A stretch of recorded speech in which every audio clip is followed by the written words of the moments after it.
Bonjour, ici Emmanuel Marseille de la numérologie évolutive. Et pour cette vidéo, je vous ai concocté un ensemble d'images que j'ai trouvé à la fois sur Twitter et sur QResearch. Donc certains textes étaient en anglais, donc je les ai traduits pour que ce soit compréhensible.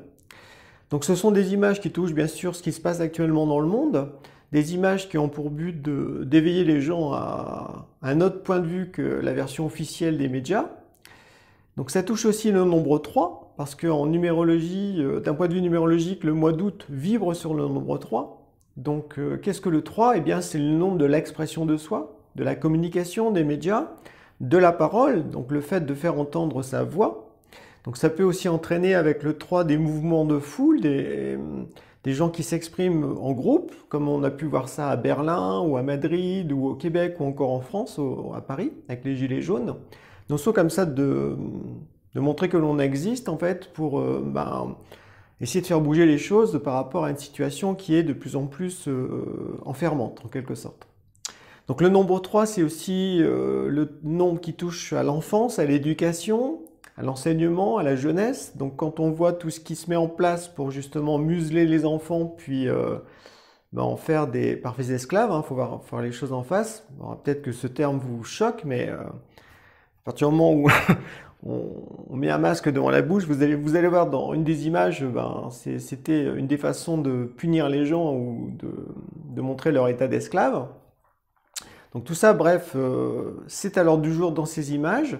Le 3, ça touche aussi la dimension spirituelle, c'est-à-dire qu'au-delà des apparences matérielles, il faut à tout prix chercher la vérité, se poser des questions, faire preuve de discernement, s'ouvrir vraiment au divin. Parce qu'en fait, à partir du moment où on s'ouvre à une dimension spirituelle, eh bien, ça veut dire qu'il y a aussi la notion de bien et de mal qui est de plus en plus visible à notre époque. Et le mal se manifeste beaucoup par les mensonges et par toutes ces lois, tous ces décrets, tout ça qui ont pour but d'emprisonner l'être humain dans le monde entier. Donc on voit ça et avec toutes ces histoires de pédophilie, de traite d'êtres humains, etc. Enfin, je veux dire, tout ça n'a plus rien d'humain. Donc, c'est vraiment le mal qui se manifeste de plus en plus visiblement. Donc, il faut oser s'ouvrir à cette dimension-là. Il ne faut pas en avoir peur, justement, mais il faut arrêter d'être naïf et puis arrêter de croire que c'est le fruit du hasard, tout ça.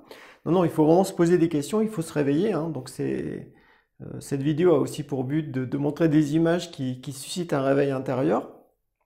D'ailleurs, à la fin de la vidéo, vous trouverez un texte sur lequel on peut méditer, qui est issu à la fois de QAnon, qui a trouvé sa source justement auprès de l'épître de Paul aux Éphésiens, qui parle de l'armure de Dieu, donc le fait de revêtir l'armure de Dieu, pour justement être fort, renforcer sa foi, être déterminé face au mal qui s'exprime de plus en plus dans notre société.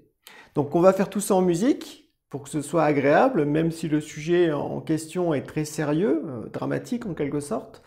Mais n'oubliez pas, il faut toujours garder l'espérance et se relier à la lumière pour justement trouver des solutions.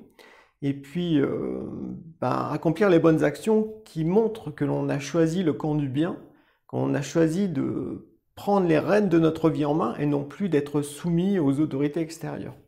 Donc je vous laisse découvrir tout ça et je vous dis à bientôt dans une prochaine vidéo. Bye bye!